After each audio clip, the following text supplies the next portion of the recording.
Well, good evening. My name's John. Welcome to this Monday message. I hope you're well wherever you're tuning in from, and it's so lovely that you've come past, and it's lovely to see you. I'm bringing you a message today entitled "It's Beginning to Swell." Now, I absolutely love storms. I don't know about you, some people don't like storms, they don't like the rain, but I absolutely love rain. I remember as a kid when me and my brother were growing up, we used to go out and play football out the front of our house, and we used to absolutely love playing in the rain. Now, my mum would stand at the door shouting at us to come back in because we'd catch the death of cold, but me and my brother would just absolutely love to dive around in the mud, kick the footballs really quickly against the mud and the rain. And even now I still love the rain. I still love when you're lying in bed in the morning, you can hear the rain falling, or when you're on a walk somewhere and it starts to rain. I love it, and I could easily stay outside in the rain for ages when I know so many people wouldn't. But I just wanted to bring a short message based on a Bible verse in the Old Testament where the land had just gone through a really major drought, and this prophet had kept telling his servant to go and look for rain. And the Bible verse is this. So it's from 1 Kings 18 verse 43 to 45, and it says this: "Go and look towards the sea," he told his servant. So the servant went up and looked. "There is nothing there," he said. 7 times Elijah said, "Go back."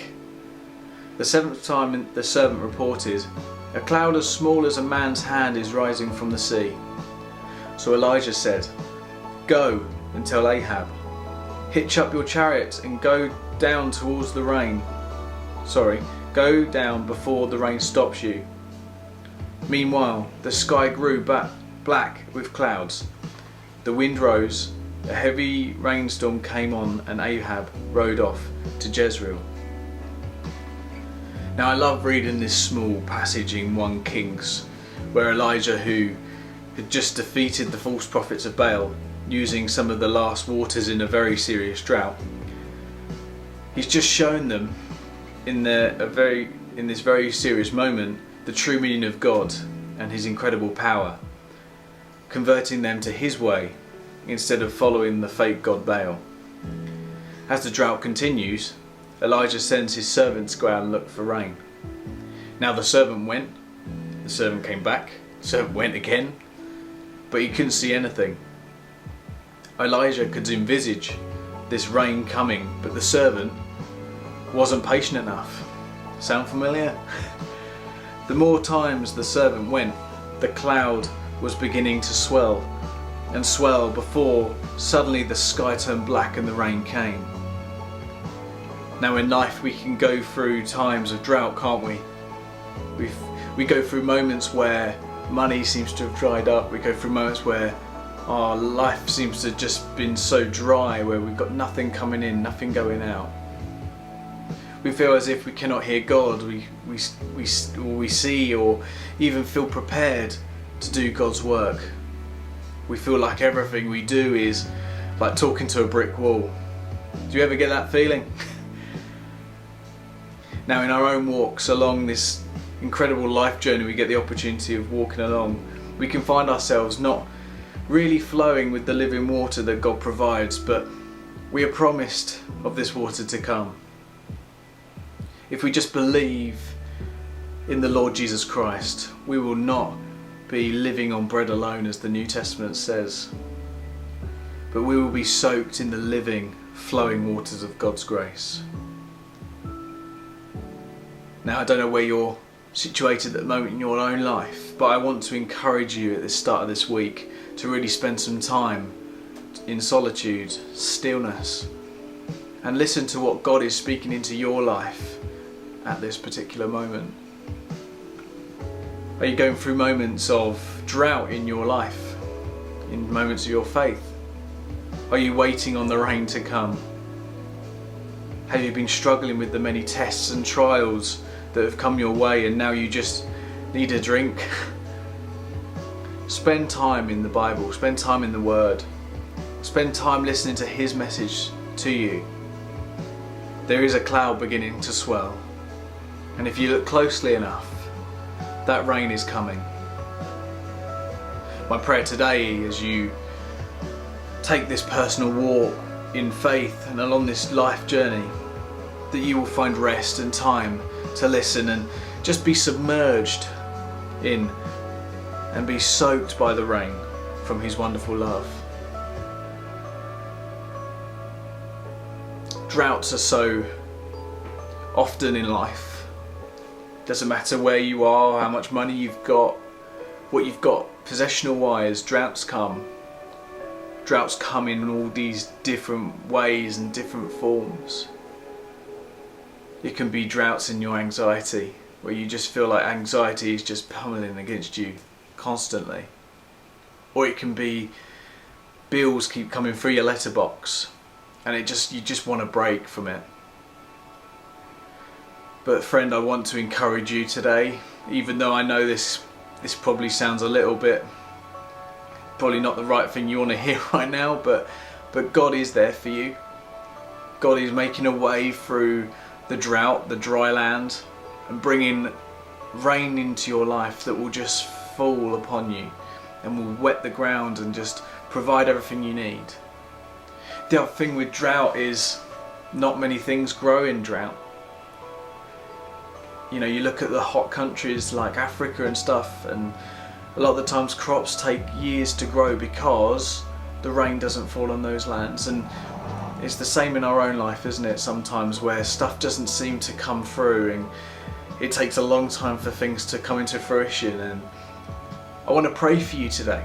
I want to pray that whatever it is in your life that you're waiting on, if you're waiting for a new job, you've just had a job interview or something like that and you're just waiting to hear for that particular job, or you're waiting for that pay rise that will just make your life so much easier, or you're waiting for your exam results, or whatever it may be, test results, hospital appointments, whatever it is, I just pray that that rain comes upon the sands of your life and they bring through the sprouts of life that you need. Now, I don't know about you, but anxiety is a big part of my life. Depression can be a big part of my life too, and within those moments it can also feel like you're flogging a dead horse when it comes to drought and waiting for nourishment to come from somewhere. But friend, I want to encourage you in that as well, that this particular Bible verse is for you. Even though that servant kept going to the cliff edge to look out at the sea and looking for that rain to come, he kept going back. And even though his patience was starting to wither a little bit and he was starting to think, goodness me, this is 7 times I've been doing this and there's definitely no rain, just blue skies. If you keep coming back, keep being fed, keep being patient, keep being loving in these moments, you will find the cloud beginning to swell down the line into the horizon of your life. That cloud, that little cloud that, like this Bible verse says, is as small as a man's hand, begins to swell and it becomes full of rain, and that rain comes and nourishes the ground. And I just pray right now that that is what happens in your life today and this week and going into the next few months. We really appreciate you coming by and stopping and tuning into this message on this Monday evening. We're so pleased you're here. You may not be a believer of Jesus Christ, and that's okay. We're just so pleased you're here. And we keep saying, you know, you don't have to believe to belong, but we just hope and pray that if you keep coming back and you keep being fed and you keep being nourished by these messages, that you'll begin to meet Jesus where you are, because He's with you. And friend, you are loved. You're valued, you're enough. And we can't say that enough. I don't know where you're at in your journey and where you are in your life, but Jesus wants you to know that you are loved. Jesus wants you to know that you have purpose, and He has such an amazing purpose for your life.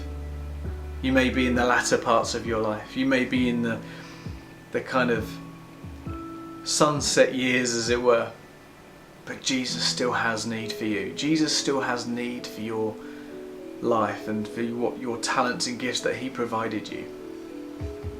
wherever you are today, I just hope and pray that this message has been encouraging, and I hope that we see you again soon when we do these messages again. But friends, you are loved, and in these moments of drought that you may be in, I just pray that you'll look out onto the horizon, look out to sea, look out to the sea of your life. Keep going back to that as well. If it keeps looking like there's nothing there, keep looking back, because there is something swelling.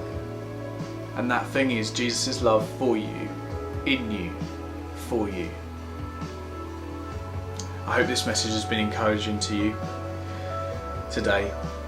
And I hope that you have a lovely week. I hope that whatever this week throws at you, that you'll stay patient, that you'll stay sane. We seem to be on the back end of lockdown now, and it's so lovely that we've been able to connect with you in this way through the virtual means of Zoom and through the virtual means of these messages. It's been a lot of learning, and it's been very entertaining. You should see all the outtakes, but it's lovely to be able to connect with you in this way. And hopefully once this lockdown is over, we get to meet you face to face, and we get to treat you to a coffee and a cake and get to know you more.